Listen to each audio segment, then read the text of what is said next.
En fait, on est allé au Salon de l'Habitat à Nantes, 15 jours après avoir réservé le terrain. Et donc moi, j'avais l'intention de faire un maximum dans ma maison. Et quand on a fait le tour du salon, il n'y avait que des gens qui voulaient nous livrer des maisons hors d'eau, hors d'air au minimum. Et moi, ça ne me convenait pas. Et déçu, en sortant du salon, on est tombé sur un stand où il y avait une petite maquette d'un Freedom qui correspondait absolument à tous les points. C'était très étonnant. À toutes les questions que je posais à Dominique Lannes, il me répondait mais oui, bien sûr, monsieur. Donc je ne revenais pas. Moi, je marchais 1 mètre au-dessus du sol en sortant du salon. Ma femme un peu moins, mais au bout du compte, c'est comme ça qu'on a connu le Freedom, quoi. Donc, salon de l'habitat à Nantes. Eh ben, en fait, moi, je m'intéresse beaucoup à l'habitat donc un peu alternatif depuis longtemps, ayant participé pendant longtemps aussi à l'association Habitat Énergie Naturelle. Et donc moi je voulais une maison la plus économe. En fait les meilleures économies c'est l'énergie qu'on ne dépense pas. Donc moi je voulais une maison qui soit très très isolée, qui soit donc euh, conçue de manière à prévoir que le soleil soit un apport maximum. Je voulais que ce soit une maison à ossature bois ou poteau-poutre, enfin ça c'était un peu secondaire. Il y a eu aussi un autre point qui a été déterminant, c'est que donc l'architecte acceptait que ce soit un autoconstructeur qui participe finalement à un prototype d'une maison qu'il avait conçue, quoi. Donc ça a été déterminant aussi, parce que autrement je n'aurais pas fait affaire si ça avait été... Moi j'avais envie de faire cette maison-là au maximum, pour avoir fait déjà une autre à 50% et l'autre à 20%. Donc c'était aussi une des possibilités qui était offerte par ce concept-là qui me semblait accessible à mes compétences. Ça s'est fait relativement simplement. Hein, il n'y a pas eu de souci, à la fois dans la proposition des plans et pour les démarches administratives, ça s'est fait d'une manière assez simple. Non, non, non, c'est d'une manière étonnante, ils n'ont même pas tiqué pour ni la forme, ni pour le revêtement un peu particulier pour la couverture. Il n'y a vraiment eu aucune difficulté d'aucune sorte. Alors ça c'est un peu particulier parce que comme c'était une maison donc en autoconstruction, forcément ça a été un peu plus long. Hein, le montage lui-même de l'ossature, ça a été très très rapide. Donc je m'étais associé avec un travailleur occasionnel du bâtiment, donc on est devenu employeur de ce charpentier avec qui j'avais déjà fait une participation à d'autres chantiers, donc je connaissais pour sa compétence.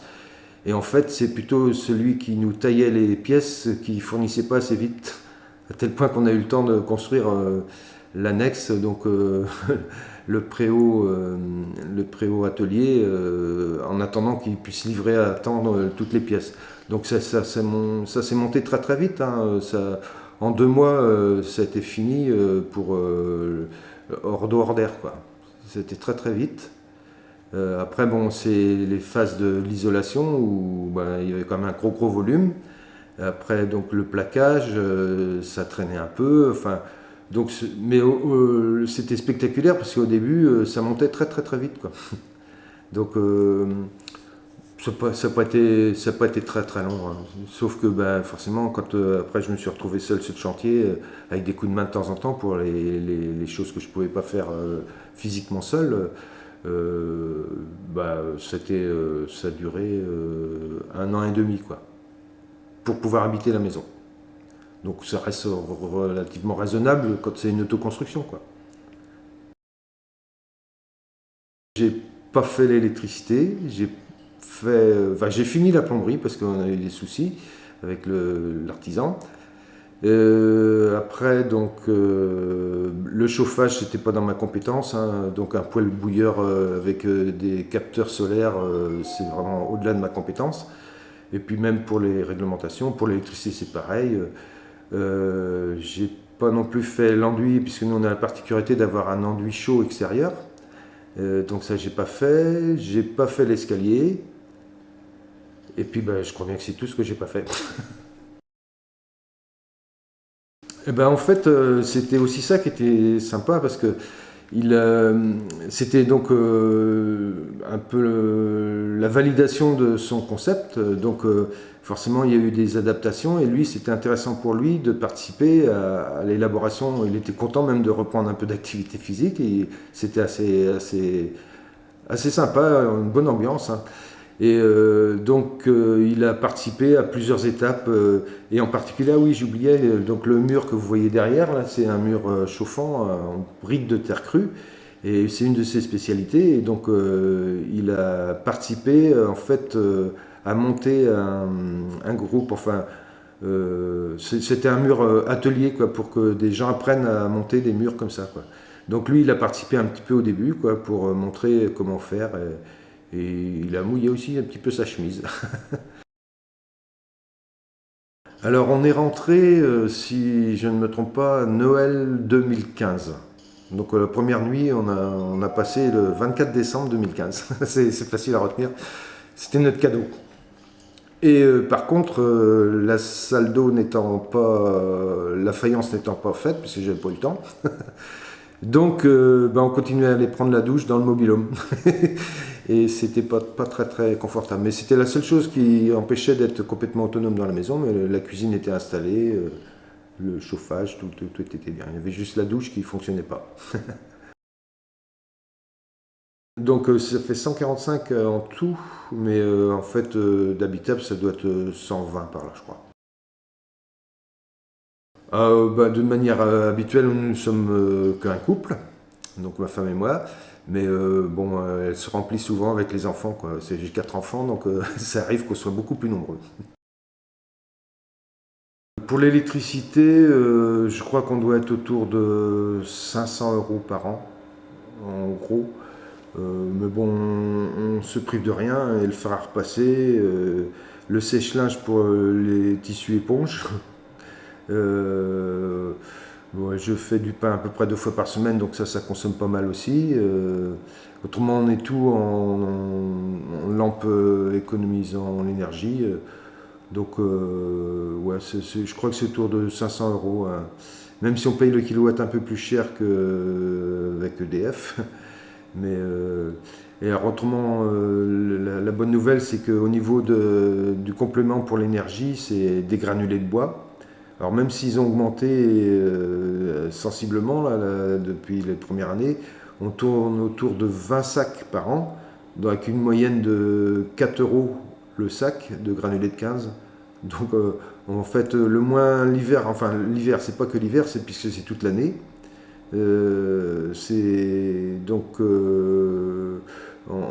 moins ça a été 80 € de granulés et le plus ça a été 120 €. Hein, donc on est dans des investissements raisonnables puisque ça fait à la fois le chaude sanitaire pour la douche, la vaisselle et ça fait aussi le chauffage. Alors, ce qui est particulier, ça fait drôle quand le poêle démarre parce que c'est arrivé même au mois de juillet qu'il n'y a pas de soleil dans notre beau pays et donc comme c'est en général le moment où il y a le plus de passages, l'été, donc c'est arrivé 2-3 fois quand même que le poêle démarre l'été pour réchauffer l'eau. Mais bon, c'est juste pour l'anecdote. Bon, on peut dire qu'en fait c'est son inertie, quoi, parce que même si c'est une maison en ossature bois, il y a à la fois donc le mur qui capte, qui enregistre bien, et la particularité en plus de la brique de terre crue, c'est que comme elle absorbe l'humidité et elle la restitue en fonction de l'hygrométrie, donc ça régule. Ça c'est un point fort, hein, parce que c'est très agréable. On n'a pas de sensation de comment d'air trop sec ou d'air trop humide, hein, elle est vraiment saine. Et bon, bah, c'est son orientation, puisqu'on bénéficie du soleil vraiment du matin au lever du soleil jusqu'au soir au coucher du soleil. Pour une maison statique, c'est quand même pas mal. Et d'ailleurs, les gens qui viennent pour la première fois, ou même des fois ils nous le redisent, il y a une espèce de. Je sais pas si on peut parler d'énergie, mais en tout cas, il y a une sérénité qui se dégage de l'espace, quoi. Alors, l'inconvénient majeur, c'est comme on n'est pas équipé de volets extérieurs, l'été, le débordé de toit protège très très bien des surchauffes. Mais par contre, en demi-saison, ou même l'hiver, le soleil est en bas donc l'azimut. Donc on a eu, alors ça va vous paraître bizarre, mais on a eu une surchauffe à 27 degrés là au milieu janvier, quoi. Il y a eu quelques jours où il faisait très très beau. Alors au milieu d'après-midi, la maison monte à 27. Alors si on n'est pas là, c'est embêtant, mais donc en fait on est obligé de mettre un petit peu en courant d'air. Donc ça c'est un inconvénient, mais bon c'est vraiment un inconvénient pas vraiment capital. Ah bah non, pas de problème, non, pas de problème, par des ampoules qui grillent de temps en temps quand même. Bah, en fait, les peintures sont d'origine, à part enlever la poussière et nettoyer les carreaux, il n'y a pas eu d'entretien spécifique.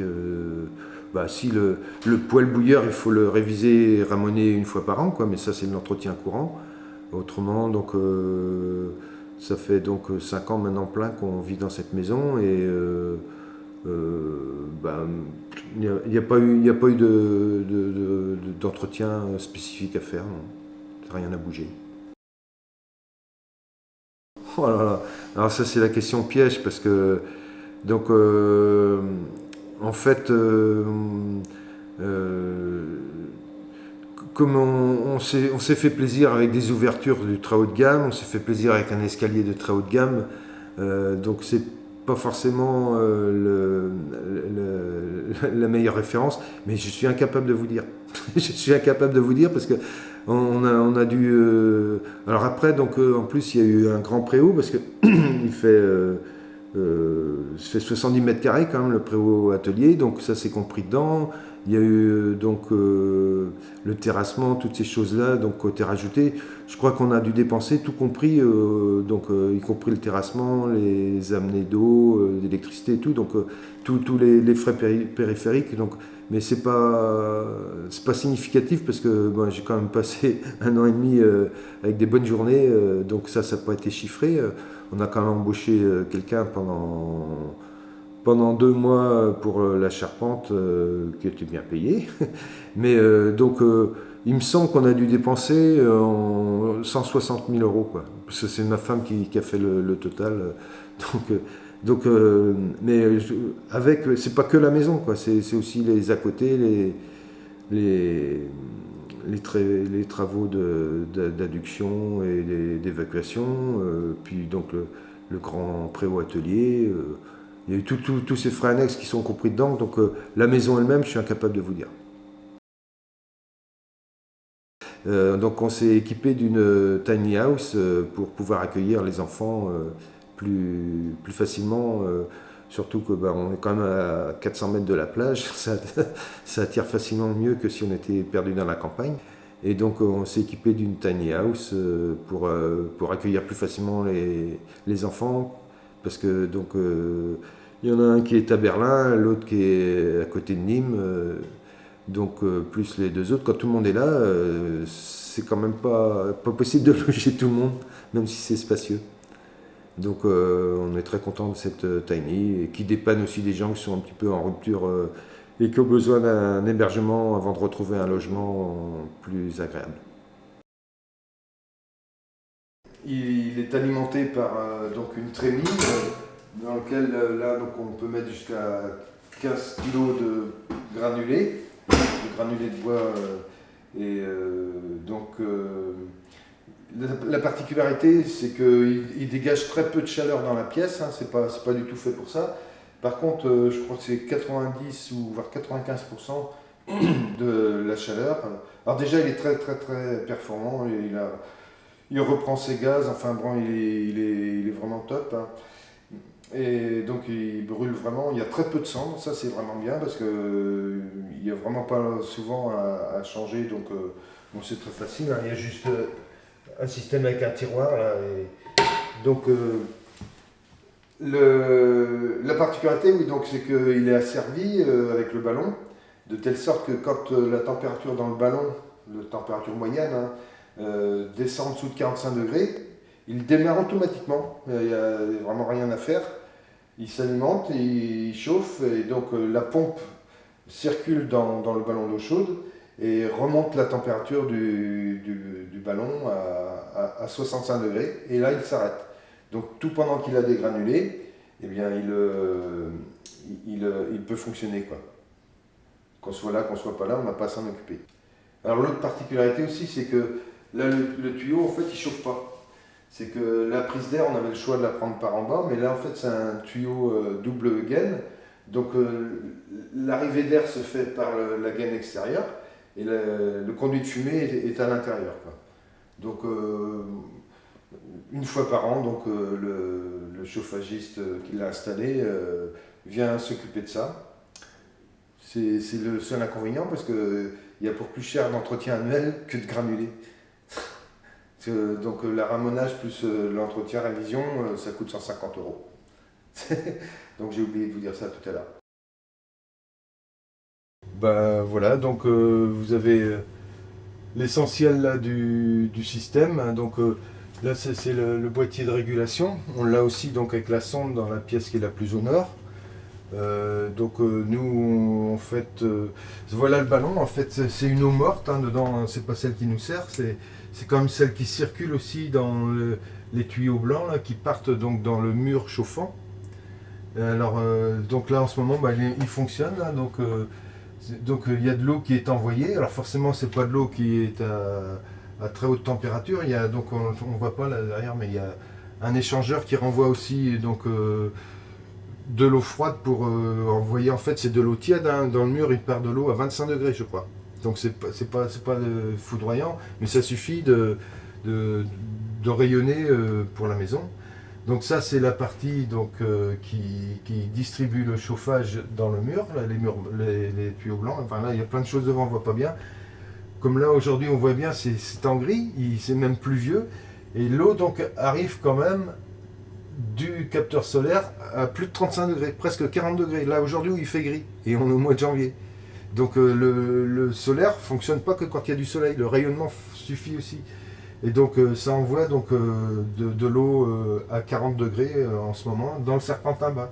Donc par convection, donc en fait en haut, bah, là il est à 65 degrés en haut parce qu'il y a aussi le poêle bouilleur qui a fonctionné tout à l'heure. Nous en fait il n'y a rien à faire. Il n'y a rien à faire, donc on touche à aucune vanne, il n'y a pas eu de souci. Alors, donc en fait là on est dans une serre semi-enterrée qui participe quand même à l'équilibre de l'aération de la maison, parce que c'était un des principes. Bon, je fais mes petits plans là au printemps, là je suis bien, c'est super. Mais donc en fait l'idée c'est que l'air qui rentre dans la maison est préchauffé. À savoir que c'est pas l'air qui est capté directement dehors, mais elle est captée donc par des trappes et donc des gaines qui sont distribuées sur les pièces qui sont plus au nord et à l'est. Et donc il n'y a pas de système mécanique, c'est juste la VMC qui aspire l'air qui pénètre dans la maison par donc les bouches là. Donc l'hiver je laisse ces portes là ouvertes, là j'en ai une autre boîte aussi là-bas. Et donc c'est l'air de la serre qui est préchauffé qui rentre dans la maison. Et l'été, donc pour que ce soit pas de l'air chaud qui pénètre dans la maison, j'ai fait un système de petites trappes donc, qui s'ouvrent là. J'ouvre la trappe là, je ferme là. Et donc en fait, là vous voyez pas bien, mais c'est des tuyaux PVC tout simples, tout ordinaires, qui vont chercher l'air sous la maison, puisque les maisons est bien sûr sur pilotis, et de telle sorte que l'air qui rentre l'été dans la maison est beaucoup plus tempéré que l'extérieur. Cet été, je pense que le plus, ça a dû être 19 degrés sous la maison. Donc l'air qui rentre l'été dans la maison est à 19 degrés. C'est quand même appréciable.